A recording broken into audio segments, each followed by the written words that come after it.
mammals. This is the reading guide for ancient DNA from marine mammals. This is a very important paper because it contains the big picture utility of DNA from museum specimens in answering biological and ecological questions, evolutionary questions as well. So this should put into context how you might use ancient DNA, what types of questions you can answer, what types of DNA you might use. So although we've already looked into phylogenetics, this will give you a broader picture of the field of ancient DNA. Your homework is not to do a message box for this one, but is to create a list of the challenges and opportunities that using ancient DNA presents. And I'll point out a couple of them to get you going, and then I want you to flesh that out as you read. So starting off right here, we have the definition of what ancient DNA is, and here they talk about it as being any DNA recovered post-mortem from non-ideal biological material. So ideal biological material would be if you were to draw blood from a living organism, that would be a good DNA sample, or swab the mouth, like the cheek sample or saliva sample.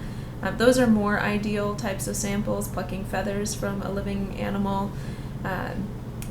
Or if you are salvaging specimens, if you are sacrificing specimens, then immediately upon death you take a tissue sample from that organism. Those are ideal samples. So anything outside of that is basically not ideal, which puts our salvage specimens at the Joseph Moore Museum in a little bit of a gray area.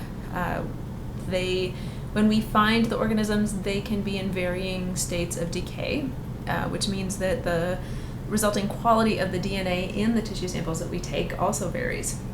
But this then would include specimens that were prepped as study skins before we started taking tissue samples, so pulling feathers off of those skins or taking toe pad samples.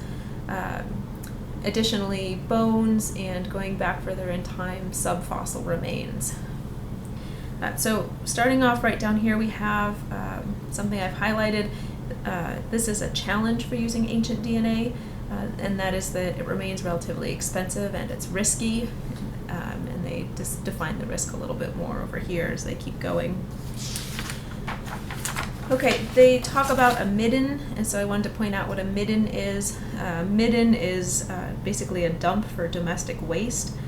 So middens can be formed by animals, and they can be formed by humans. But they tell you a little bit about what might be found in middens, waste from what organisms we're eating generally.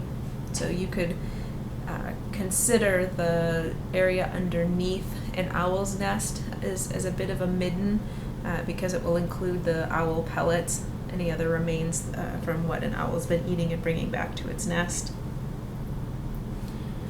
Okay, as you keep going, they mention the importance of cold temperature in preserving DNA. So this is both an opportunity and potentially a challenge, but cold temperature and minimal fluctuations in temperature, and the same with humidity, minimal fluctuations in humidity. Those are things that help preserve DNA through time. Okay, keep going, and as we go on down, they talk about the difference, about the preference for using mitochondrial versus nuclear DNA, and that largely rests on the fact that there's only one copy, or I guess two copies of the nuclear genome in each cell, and there are many hundreds to thousands of mitochondria in each cell. So the amount of mitochondrial DNA in an organism, both when it's living and then afterward, is much, much higher than nuclear DNA.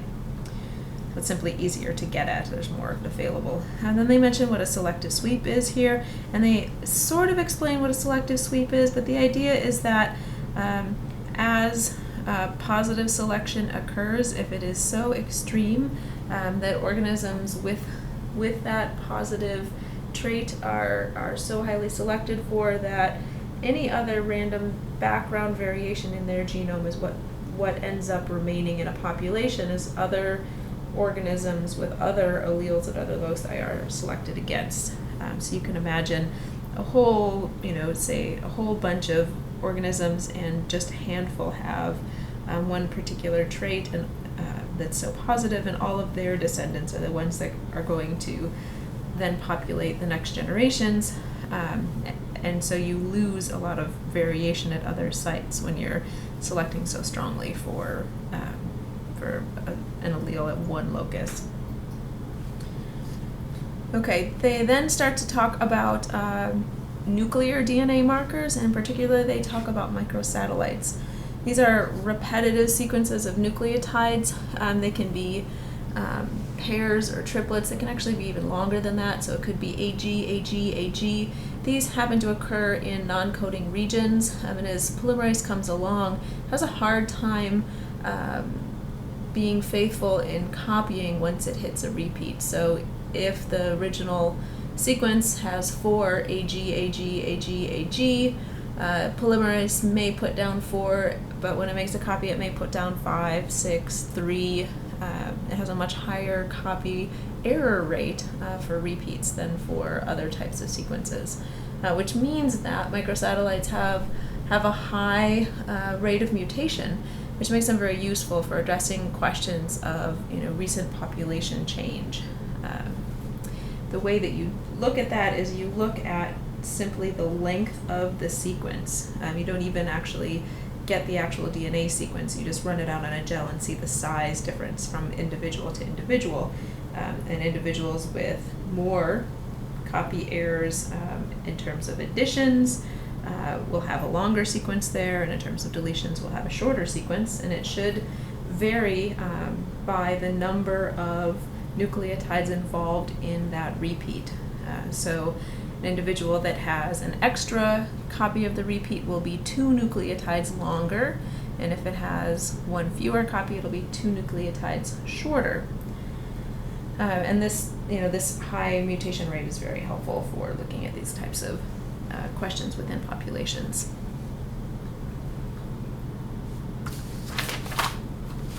Okay, over here they talk about using cytochrome B gene, which you guys have already read about. You know that that's a sequence that can be useful in identifying different species. You've read 2 phylogenetic studies, so as you read, I want you to be thinking about they say how phylogenetic studies can be useful somewhere maybe around here. Which of these uses was the purpose of the passenger pigeon paper? How about the ivory-billed paper? And keep looking, right? They're going to talk about more uses and so on. So keep thinking about that so you can have an example in your head. They're going to keep talking about challenges, so make sure you're adding to your challenges list.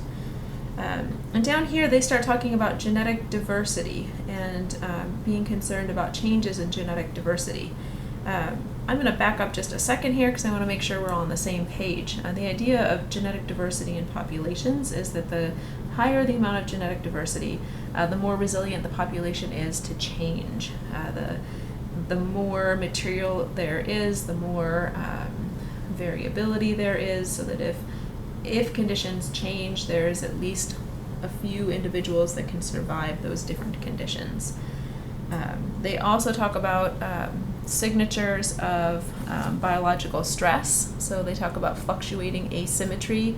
And so the idea is that symmetry in an organism, so does one side look the same as the other in the case of bilateral symmetry, that when that varies and symmetry is decreased, that's a sign of stress, and particularly stress during an organism's development.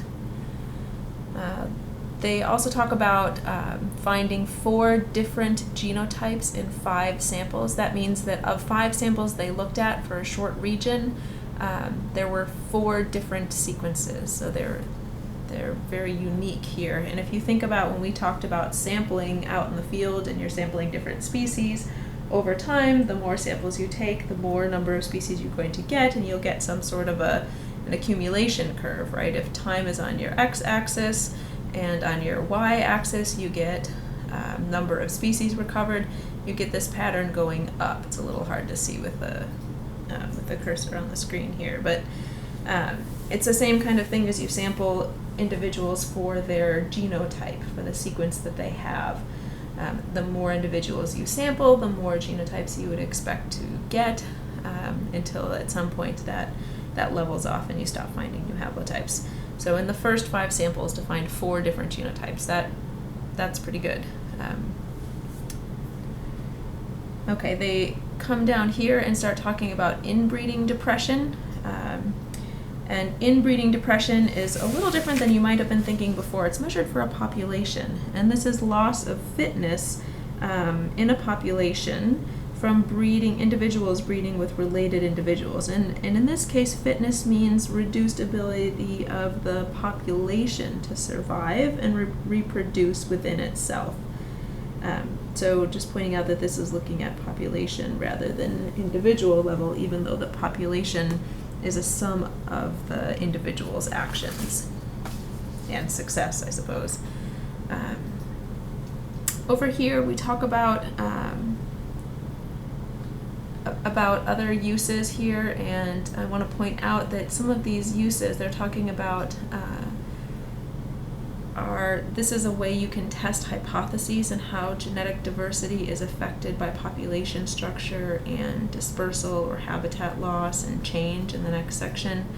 So we have hypotheses about how this would happen in the wild, but being able to test them is the real benefit of using DNA in the first place, and then AncientDNA allows us to test things over time, really validates some of these hypotheses.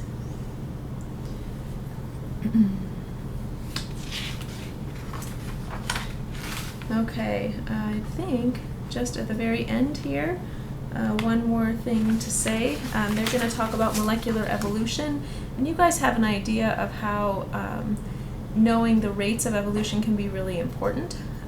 From our previous paper in which we were looking at when did ivory-billed woodpeckers evolve.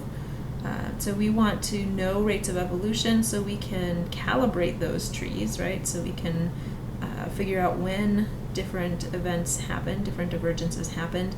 We also would like to use these insights to figure out how exactly does mutation work? How does fixation in a population work? This is the kind of stuff that I find really super fascinating, and is one of the reasons I like to use AncientDNA in my own research. Okay, so I hope at this point, when you're finished reading the paper, you will have a nice long list of opportunities and challenges. That is going to be the fodder for our activity in class, so bring that list to class with you. See you soon.